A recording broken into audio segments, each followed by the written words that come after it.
What's up, brother? It's your boy Mike Muse. Welcome to the conversation, the Mike Muse Show. I'm so excited to be in conversation with my next guest. I have known this young man for quite some time, and I am always amazed at his evolution and his brilliance and how he just sticks to his guns and his agency and really charts a path for himself that works for him. At his core, his constitution is just to moderate incredible discourse. He is no other than my dear friend, Dr. Nii-Quartelai Quartey. What's happening? I'm good. How are you, Mike Muse? Yo, I'm so excited to have you on the show.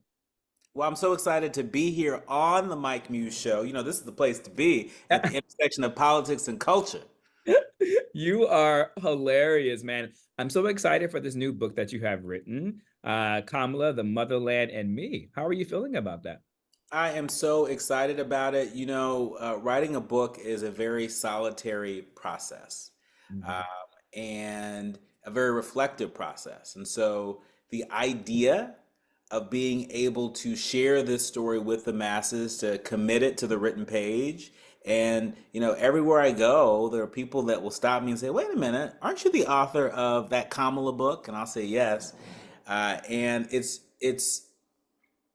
a beautiful thing for perfect strangers to reflect on an experience that really connects us in so many extraordinary ways. And not only just an author, but you also too have your own radio show on KBLLA 1580. You are a part of the Washington Correspondence Press Pool. You do a lot around our democracy. And talk to me about the moment that you thought it was important to write this book. Well, there were so many moments on this trip. What a dream assignment to cover Vice President Harris's historic voyage to Africa. We were in Ghana, we were in Tanzania, we were in Zambia. As you know, my father was born and raised in Ghana. My mother's Black American. They met at an HBCU in Texas and had me many years later in California. But my dad passed away almost 20 years ago and it still feels like yesterday. And so being able to experience his hometown of Accra from a perch that I don't think he imagined for himself, let alone his youngest American born son, that was really special. And I think that was the beginning of me starting to think, okay, I've got to find a way to honor this experience and commit it to the public consciousness. There are a lot of folks out here running around here trying to erase Black history, trying to ban books, trying to make our leaders into diversity hires. And I wouldn't let that happen on my watch. In my Iyanla voice, not on my watch. Are you going to disrespect the ancestors in this way? And so I did something to honor the ancestors. But I'm always curious about with writers. I'm always curious about the moment a writer decides to write a book, right? I'm always like, what was that eureka moment? Was it when you first got on Air Force Two? Was it coming off? Was it something that VP Harris said at one of the stops? And you like, I now want to write this. I know it's to honor your father, but the focus is VP Harris. I'm just curious, like, what said, okay, let me start documenting her. Well, there are so many moments. I remember being at Cape Coast Castle in Ghana, and we had been in Ghana for maybe 24, 36 hours at this point. And the fact that she made it a point to visit this castle of horror for our people. Vice President Harris doesn't wear her emotions on her sleeve. She was visibly moved by the experience. She reminded us that she's human. Yeah, she's Vice President of the United States. Yeah, she's been the first to do a lot of things, but she's human, that she's connected. And that was the first inkling that I had around disrupting some of the assumptions that people have about Vice President Harris. The continent of Africa is vast. Your listeners and viewers should know that by 2050, 1 in 4 people on the planet Earth will live in Africa, where right now the average age is 19 years old. And so we ignore Africa at our own peril. I'm sure you can relate growing up.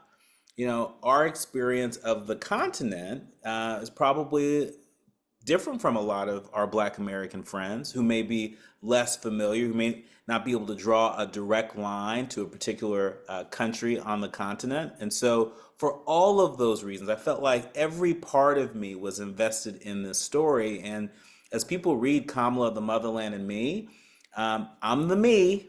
Spoiler alert, right? Really having a chance to learn more about Vice President Harris and about the opportunities that are afoot on the continent at an incredible time where technology and investment abounds. We want to make sure that the Black diaspora is not an afterthought, and I think this book does its part to make sure that that's not the case.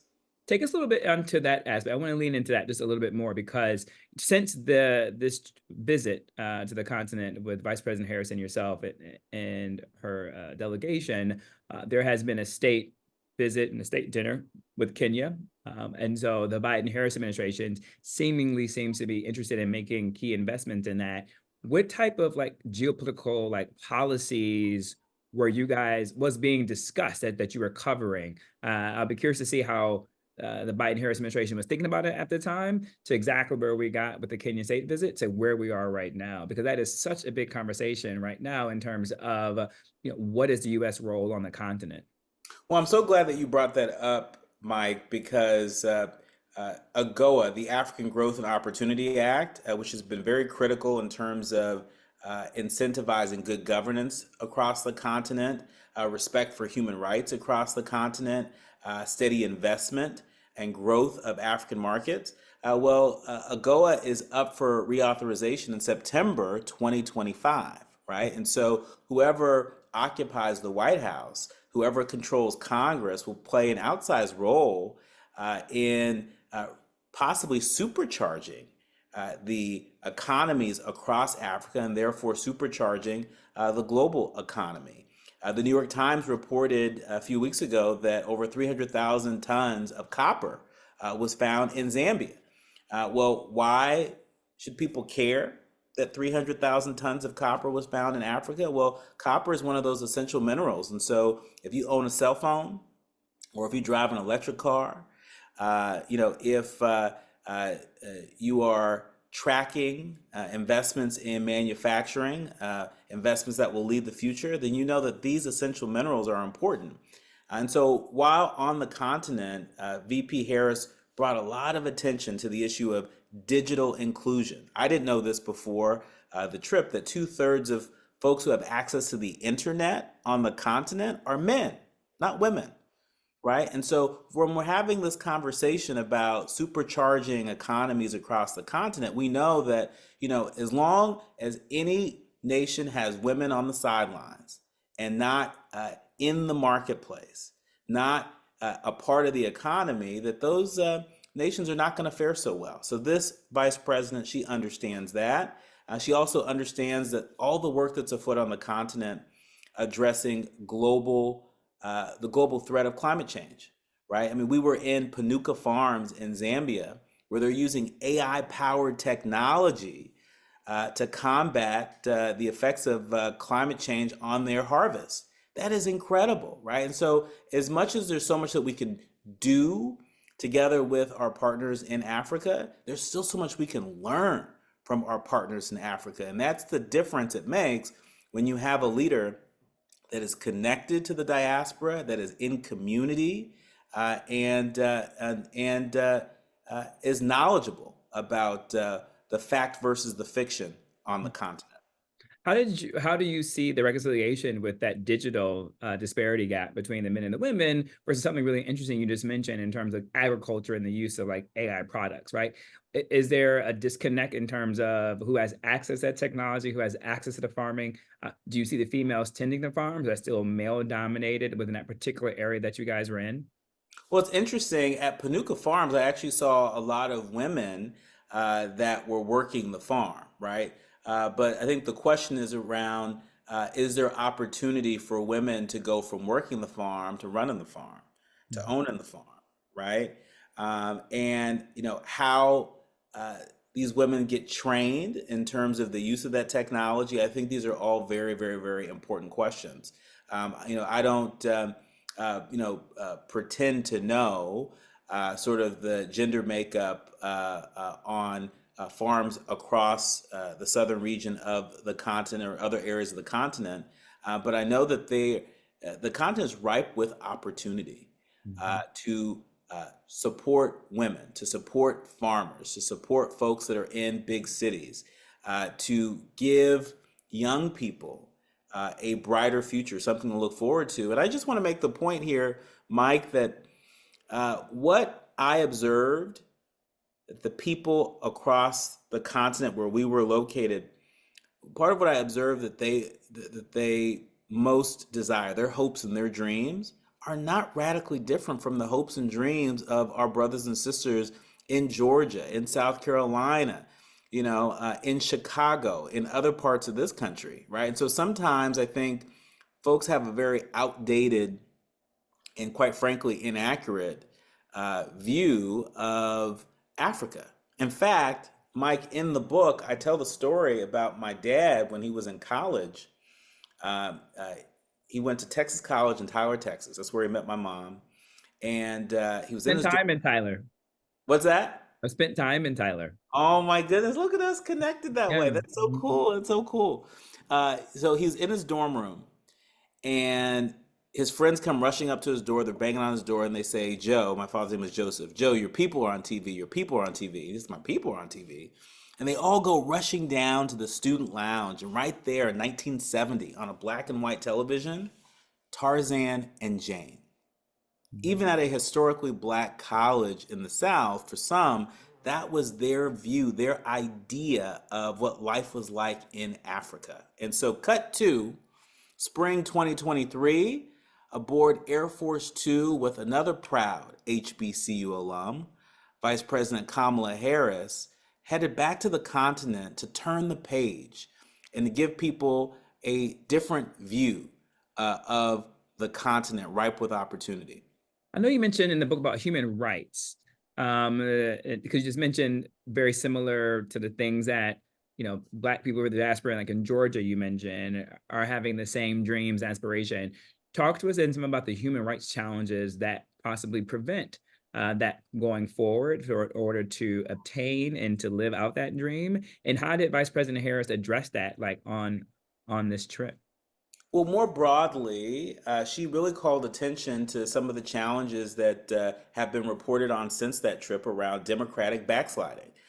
When you have uh, a figure like a Donald Trump who makes no apologies, for embracing authoritarianism, no apologies for deviating from democratic norms. Well, guess what? There are leaders across around the world and across Africa that are taking notes from Donald Trump. And so the vice president was there to shine a light on these countries that are sticking to democratic norms, that are resisting the urge around democratic backsliding, which includes human rights. Look, Ghana passed, the Ghanaian parliament passed probably one of the most extreme anti-LGBTQ bills in the parliament that even criminalizes folks that are allies of the LGBTQ community, people that donate to LGBTQ organizations. And I can tell you as an eyewitness, I was standing there at the joint press conference, I write about it in the book, when Vice President Harris was asked about that. She didn't hold back. She reaffirmed her commitment, the US's commitment to LGBTQ rights as human rights, and pledged to bring it up with the president of Ghana. Don't we want to know that when our leaders are not in front of us, they're not saying one thing to folks abroad and another thing to us domestically? I can assure you that VP Harris stood true to her values and didn't buckle. And it was a very powerful demonstration of allyship, right? It's not just what you do, when it's convenient to do it, but when you're in an environment where folks may have differing beliefs or may not believe as fervently as you do. I think that's when allies can make the biggest difference. And from what I witnessed, that's exactly what she did. When you saw her, when you guys took Air Force Two and left the United States for the continent, what is your takeaway from the evolution of VP Harris just during that trip? Like when you guys were asking her questions as press, to where you came back and you kind of use your wrap-up question, like what do you think that story arc was? Well, I mean, I continue to believe, I know that there are members of her The trip team. like that has to change. I mean, when I went to the continent, right? When I have friends who go to the continent, they always come back changed, no matter what the nature of the trip was, whether it's just a vacation, whether it's for a wedding, whether it's for the return trip, right? No matter how short of a time or how long of a time, I always feel like people never return back to the States the same. And so that's kind of the context of that question. Yeah, yeah. I mean, and I actually asked the vice president a similar question. As you know, I had a chance to conduct a one-on-one interview with her for the book. Proudly, this is the only book interview she's done as vice president, and so another reason for folks Congratulations. to dive in. Thank you. But I had asked her, something to the effect of, whether or not she believed this trip sort of changed her in any way, and she paused. And she signaled that the trip has had an effect on her. I think she stopped short of saying this trip changed me, right? But it was very clear to me that the trip had an effect on her. Even after she came back, you might remember the Tennessee Three were involved in that controversy, and she showed up and gave a very fiery speech in support of the Tennessee Three. You might remember when Roe v. Wade was overturned. She did the same thing. She showed up at Emily's List and went on a whole reproductive justice tour. In fact, right now, she's on a reproductive freedom tour starting in West Palm Beach, around the corner from former President Trump. And so, this is a vice president that I think is more confident. She is a bit more strident. I think she is certainly perceived differently for those of us who had a chance to cover her. And, what an experience to see the vice president that showed up on the continent look a whole lot like the same vice president that accepted the Democratic nomination for president in Chicago. Give me more. Well, I think the confidence. I mean, I have found Vice President Harris on this Africa trip to be competent, cutting edge, and capable of meeting the moment. That's probably the most asked question I get on this book tour is, tell me, what do you really think about her, right? What is she really like? And, I'm not just saying that. Her command of issues, the way that she's able to see the interconnectedness, not just of people, but of issues and of solutions.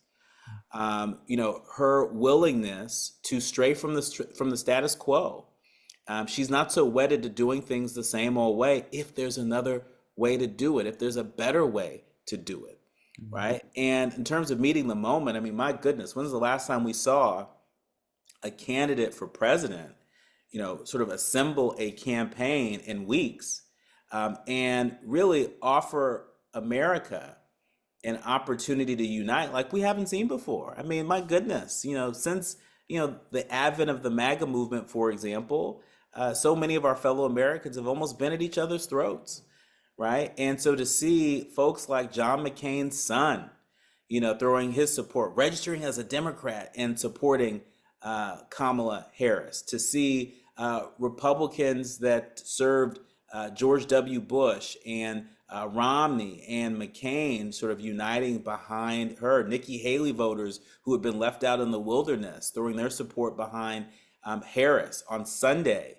Nancy Pelosi will be headlining Italians for Harris. They're doing a big Sunday Zoom dinner in support of her. I mean, we feel more like the United States than we have felt in a long time. And part of it is because you have a leader like Vice President Harris, who embraces so many different components of her identity, and really is deeply connected to community. Mhm. The last thing I'll say, Mike, in going back to your human rights question, um, many people may not know this. I write about this in the book.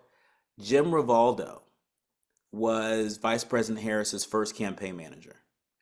A lot of people don't know that Jim Rivaldo also happened to be the campaign manager of Harvey Milk. As Jim Rivaldo was dying of AIDS, Vice President Harris's mom helped to take care of him.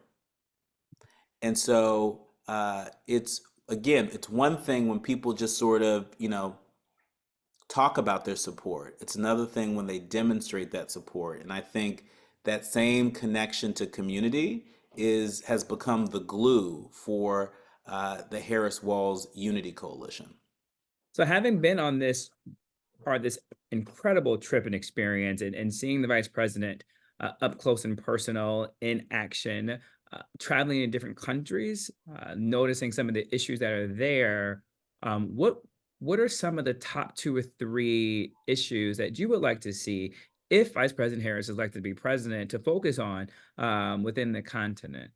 And this isn't her policy position, but just in terms of what you've seen and what you've experienced, what would you like to see at the top of that policy for the continent? Well, I mean, I think she's already leading on economic opportunity. In fact, she's branded as her economic opportunity agenda, and I'd love to see that extend across the diaspora. How cool would it be to see a president actually go on vacation on the continent, right? That might be a boon to the hospitality and tourism industries on the continent, which could use a bit of a boom. I think what the next president decides to do related to the African Growth and Opportunity Act will be very telling. Having a foreign policy that is Afrocentric, what does that even look like? I mean, the fact that we get to have this conversation is pretty incredible. And I say that because Africa is the one place on the planet where the vice president has actually spent more time on foreign soil than anywhere else. We were in Africa for 9 days. She hasn't been anywhere else in the world that amount of time. And so I believe you can't begin to think about what her foreign policy might be as president without centering all the things that happen in Africa. Mhm.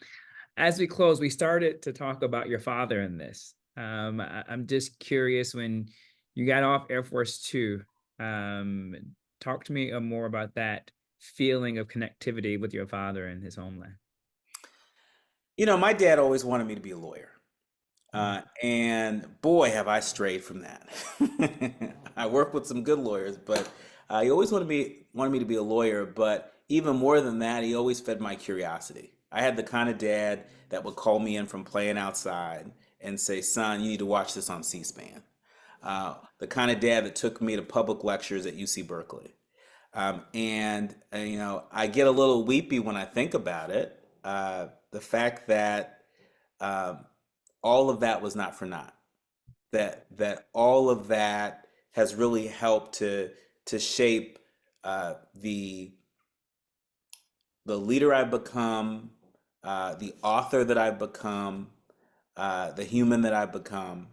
And had I not had those experiences, I don't think this book would be the same. I'm not even sure if this book would exist. And so, thinking a lot about my father, thinking a lot about my brother James, who also passed away almost 20 years ago, and all the people who've just poured into me over the years and who have fed that curiosity. We get to enjoy some of the best work on the planet because we get to talk to people and get an inner view of how they see the world, how they see themselves. Um, we get to work through other people to make it make sense. And being able to do that at a time such as this is an enormous blessing. And so I'm sure my dad and brother and other ancestors in the spirit world. I hope they rejoice with this work, and I'm pretty confident that it's made them proud. Dr. Corley, I am with beyond the shadow of a doubt that you have made your father and all the ancestors in your family so proud. I am so proud of you. What an incredible journey, what an incredible story, what an incredible book, what an incredible experience that you had. Ladies and gentlemen, please make sure you get this book wherever you get your books at. Once again, the name of the book is Kamala, the Motherland, and Me. There's so much that we didn't give you a chance to cover. This conversation just began to scratch at the surface. Dr. Quartelai is a wordsmith, and you would not be disappointed in this book. And so, Dr. Quartelai, say right there, audience, until next time.